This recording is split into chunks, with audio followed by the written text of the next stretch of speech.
and welcome to the B side, where we discuss Bond shit that isn't necessarily the movies. So today is Why Barry Hates From Russia with Love. And now I will turn it over to Tom to interview Sir Barry about From Russia with Love. Tom? So, Patrick Barry, from Russia with a grudge. Like, Somewhat grudgingly, yes. I mean, we went through several lists now, from women to movies to henchmen, Hmm. and all have kind of taken a body blow from you. And it seems that every time we get a new movie, it just narrowly comes underneath from Russia. Yeah.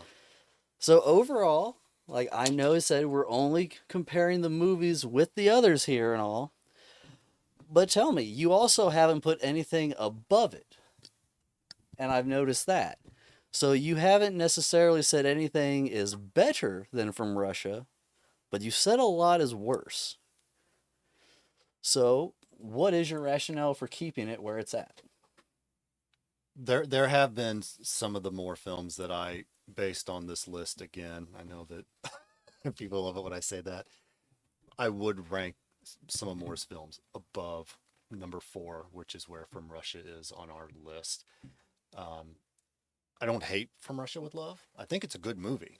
Um, I do find it to be uh, it's it's lacking in some fun factor for me, which is a big deal when I'm watching a James Bond movie. I want it to feel fun. Um, it's very beautiful, but it also feels kind of dismal and grinding at times. I'll definitely give you the fun factor because I can see that shining through in the Moore films. Out of curiosity, what are the films you would put of Moore's above from Russia? Uh, I'd put Octopussy above it. Um, And I can see that. Like I said, yeah, the contrast in color, culture, scenery, like you said, a majority of From Russia does take place at night. But I'm not gonna lie, at first watching it, I kind of was on that side to where it was more dismal, very dark toned, especially coming off of Doctor No. But after rewatching it, I kind of got a better appreciation for the dialogue, to be honest with you. yeah, And I that's and I think that kind of made it up for it because even when we're going through it, like he meets up with the leader of the gypsies and like the head guy that like brings him into that underworld. mhm. And there's a lot of dialogue and back and forth between there that I really think goes underappreciated because it's like I said, it's not because of the setting. It seems dismal and kind of dreary, but if you actually listen just to the dialogue and the story, you could put that dialogue in any more movie, and I think it would work just the same. I won't disagree, and it is a well written movie. It's I think Ray has mentioned that it's more grounded than many of the other movies, which has some degree of appeal, of course. And I'm guessing on the previous review that we did, I probably gushed over From Russia with Love.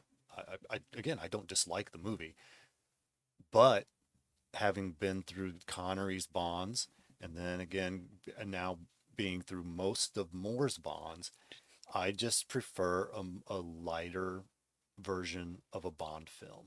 And I think that that's probably not a very popular view with most people who like James Bond films. Maybe it is, I don't know. But not the feeling that I get from you guys. You I guys mean, like the more serious tone, do you think? and All I right, get it. well, but I'll go like between the two. We're really talking about the difference in the actors as well. So, and you and I even talked about how Moore seems to be. He seems to be more aware that he is acting a role and all that. And there are those little moments where he does look to the camera or look to the scene. And I think better camera angles allow for that. So do you think that even just how they portray Bond, Connery and Moore, just dictates how the movie is perceived? Like, do you think if Moore was in From Russia with Love doing those exact mannerisms, do you think it would be higher for you even? Because half the movie does take place in, well, we're in Italy for a while, and I mean the train ride does get drug on for a bit, but I'll Yeah, just chalk they're in that up to old Venice, cinema. and Like, unfortunately, when they're in Venice, part of the time they're under ground.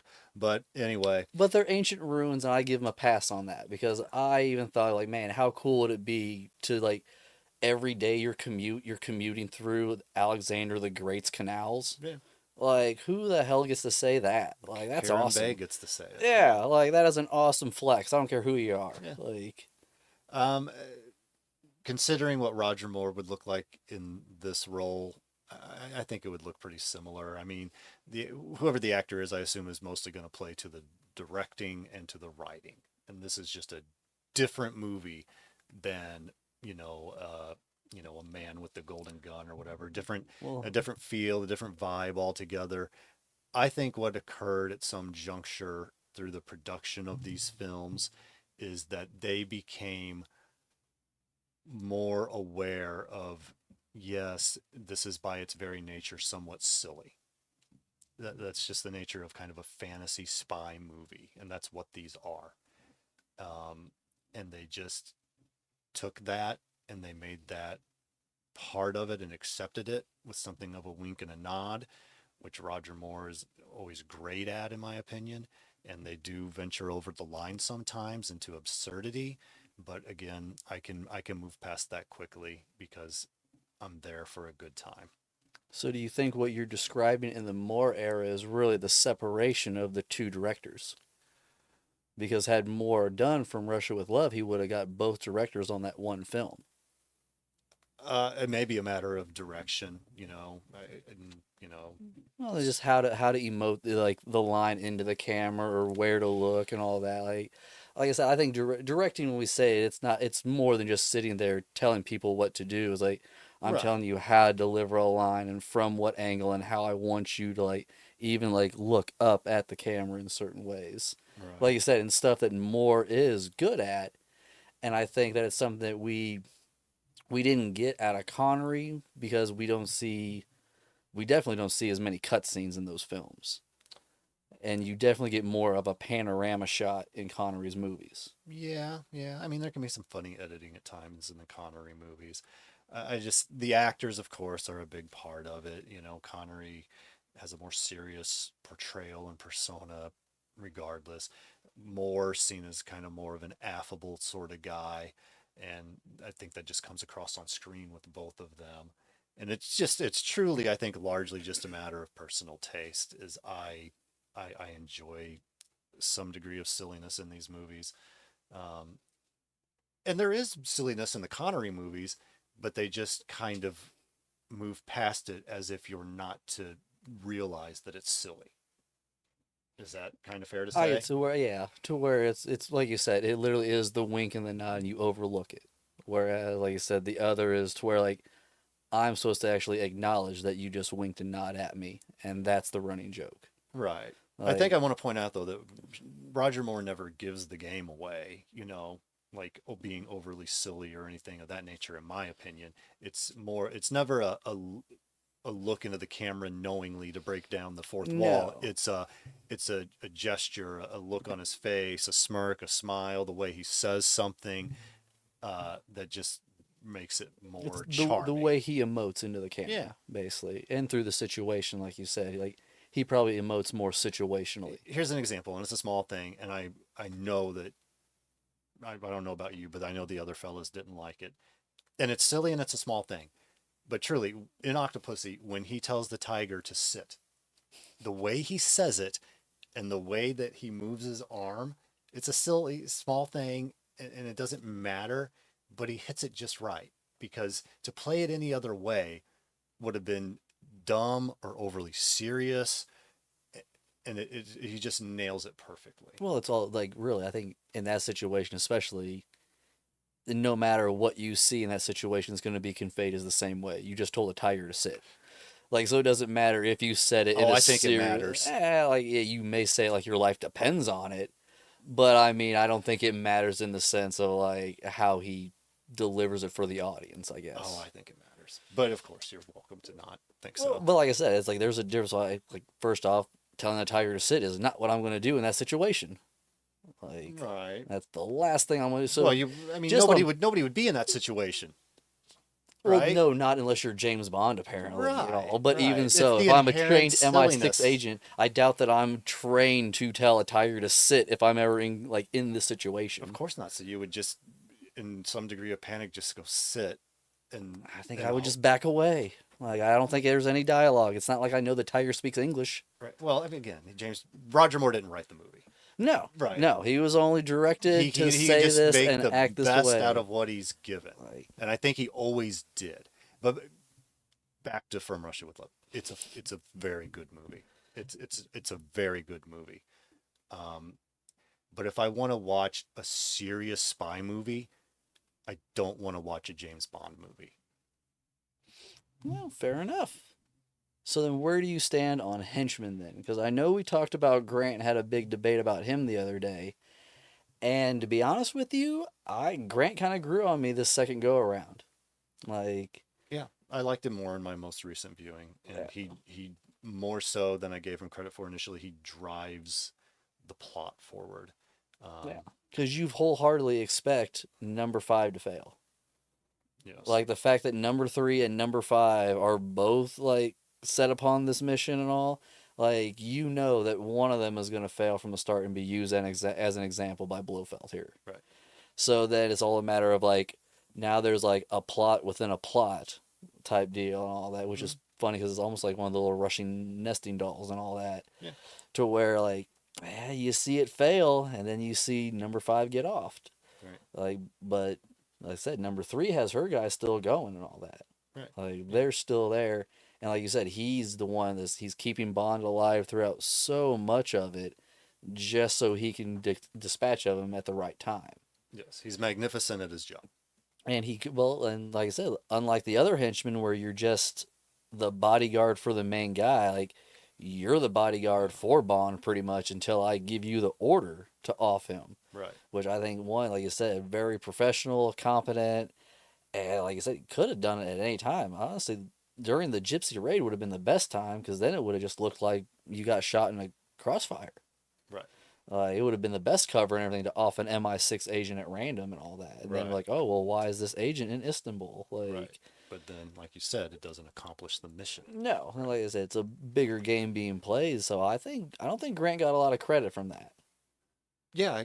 Like as far as like henchmen who actually think, because most of them you're just like usually like a mindless killing machine type Right. deal. Yeah. That's how a lot of them are portrayed. Or even Oddjob doesn't speak or anything, but he can kill with a hat and crush a ball and all that. Like Right. He doesn't just happen to be there because the main bad guy's there. yeah, Right. and that like I think that speaks more to like you said to the competency of this villain. Yeah. Great Right. villain.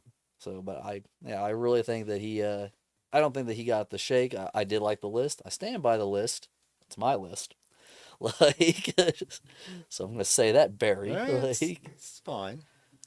all right. So then I want to go talk to then Bond girls. You know, Ray, if you'd bring them up and all. Oh, I didn't know I was getting drilled on Bond girls too. Oh yeah, I knew about the From Russia with Love thing. Yeah, there's a You chicken. took it pretty easy on me. Thanks, Tom. Oh yeah. Well, I mean, we're still talking about the movie and all that. So how do you feel about our girl and everything in the rankings Where of where she's she's felt ranked here? as a Bond girl. Yeah. I do think that she's probably slightly higher than I might have her, but I'm fine with a rank around that area. Really, even knowing that she was what you said, like a beauty queen in real life and all that, or just one? I believe I heard that she was like in like Miss Universe or like a runner up or something of that nature Yeah, at some still, juncture. and Yeah. still sitting at 7.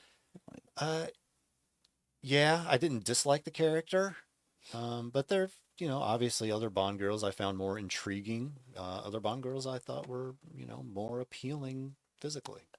I will say, if we're talking about intrigue, yeah, she seemed as somebody who was supposed to pretty much use the honeypot basically to get at Bond. She seemed pretty inept about that. Like, especially for being as cute as she was, I really thought it would come across a lot differently, especially with her being under the guise that the Soviet Union is holding it above her head. Right. She was an innocent of Yeah, sorts. and they outline it clearly and everything, and I think that even shows like throughout the movie when he has to drag her pretty much everywhere. It's like, yeah, you're not a field agent by any means. Right. Like you're just somebody who has been threatened and all that and is in the situation. Yes, absolutely. But I will have to say, once again, we're on a train with Blue Nighty, and that is what Old Girl was wearing in number one and all that. Yeah. So I mean, So do you think that that's a proper ranking for her based on, your criteria? honestly, I went back, and the reason why I ask is I might have ranked her a little bit higher. Yeah. I think that's why I say that, because after rewatching it today, and like I said, it's and I because I'm not thinking competency and anything like that. It's like, Mhm. yeah, you're terrible for. And the best part of the train scene was that like it was one of the best train fight scenes we've had. Yeah, it's good. Like him and Grant on the train when they're fighting, it looked like a real fight. Mhm. Like all except for there's one weird dive that like or like Bond made and all that. Like you could just tell it was like, oh, roll out of the way and you just dive and that's when he'll I catch you. remember that joke. Yeah, Yes. it's like because everything else was so fast until that scene. It's like, ooh, that's what made it fake. But up until then, it looked like a real fight. Yeah, it's a good fight. Like I enjoyed it and all, but like I said, going back and forth between that and the Moore films, well, more on the train and everything against Jaws. Like I would say that's his best fight scene on a train. It might be. Well, with that qualifier, probably Like, definitely. yeah, like But or it's even a like very good fight scene. like To I me, it's said, an equal to the From Russia with Love fight scene. I know most would disagree, but I think it's just as good. I mean, it's a close call. Like, cause I was really trying to compare it, cause like that fight, the Jaws fight scene when he picks up more and slams him on there, I was like, ooh, it's gonna take a lot to top that. Mm. But then when Grant's working, Connery over a few times there, and then actually gets the upper hand and beats him, whereas Yeah. like Moore actually kicked old boy out the window, Right. Well, he kicked. That's his move. and that's like it's just a tap, just all it Yeah. takes. That's all it takes. Like, but no, like I really think that like that was one of my favorite fight scenes out of all the Bond films because it wasn't like it was it was kind of what you complain about to where it's dark enough scene wise you can't tell that it was sped up or they manipulated the frames per second. Mm. Like it's not like the earlier fight scenes that we see with those movies where like the chair slides across the room at 50 miles an hour. Right. Like you can't tell the real speed because of how dark it Yeah. is on the train. Yeah, it's well shot. It's Like, very good. but I think that's where I enjoy that aspect in these older films, and I think we're getting away and using cutscenes in some of the more ones and sliding in comedy because we can. Like we're replacing filler for slapstick almost is what I slowly see happening. Maybe I don't. If that could be. Well, I mean, just think about like even this. Think of how long the train scene really is. Then how long the car to plane scene is after that. Mm. Like it's all stuff that, like we said earlier, has to be done in these big panorama shots to where you can't do the same cut scenes. And even when they make the helicopter blow up because of the grenade, you see the still shot, and then you see it on the ground, and then you see the other explosion. Like, Right. you don't see cut. You literally see it happen here, and then it's a whole new scene, and it's actually the background of Bond and Tatiana. Mm. So it's still a panorama shot. Yeah. And I think what we're really seeing and comparing over time is how directors actually filmed and shot the movies. Oh, I'm sure that's got to be part of it. Um, I think I disagree with you on the idea that there are more cutscenes in more movies than Connery movies. Ooh, I think there are more, assuming that we'll I get Ray on understand what a that. cutscene Like, is that it just kind of there's clearly this is taking place and then you just went to a different piece of film that doesn't line up completely properly. Is that the general idea of a well, cutscene? no, it's even like say like right now we're having these two conversations. It could show just like scene to you, then cut to me, talking, then cut to you, then cut to me, rather than one shot filming both of us like we are now having the conversation. Okay. I don't know that anything like that would get my attention necessarily, as long as it's done well. And maybe there have been times that it doesn't. I will say, and I misunderstood what a cutscene is, which I guess shows I'm stupid or something. I don't know what that means, but I noticed lots of kind of weird, funny cuts in the Connery films, which I don't mind. That's just Oh, part of the they're film, they're there. and they're less so Yeah. through the more films, and I assume that's just down to the technology or something. But I see. I'd like to know specifically what you're referring to, because even in like Doctor No, like I love the panorama shots. Like, because even when you and I like even talked about that, like how he has to walk up the dock one way, then up the dock the other way, Oh yeah, and it's all one shot. It's not cut to where they could have just showed him get on off the boat, then cut to right. him in the room by himself. Yeah, I don't think I was describing a cutscene. I agree; those are cool shots. Like, I think what I meant was weird editing to where something it seems like it's not quite where it was in the last shot or something, and and that it's you clearly been an editing issue. yes, And there's a fair those amount you of can that in the see. Connery films. I'm not saying it doesn't happen in the Moore films; it probably does, but it's less noticeable. No, and really, I'll say it's almost the cutscenes are more noticeable, but what you're talking about is the editing, and that to me is more noticeable in the Connery ones. Yeah. Because, like you said, that is the stuff that doesn't line up. And because you watch stuff in these big single shot frames, when you do stuff, now it's like a blip in the radar to where, like, what was that all about? It Right. didn't have to be there. Yeah. Like, and I think that's where we kind of see things like that is the break in stuff that goes too long a lot of the times Yeah, in which those those things films. I don't mind them in any of the films, particularly Connery films. I just take it as like filmmaking at the time, and you notice it and then you move on. You and know. and I think that's what it is. Or we're noticing, like I said, different just trends because like we just hit what 1981 or something like that with the last one that we watched and all the most recent film. Mm.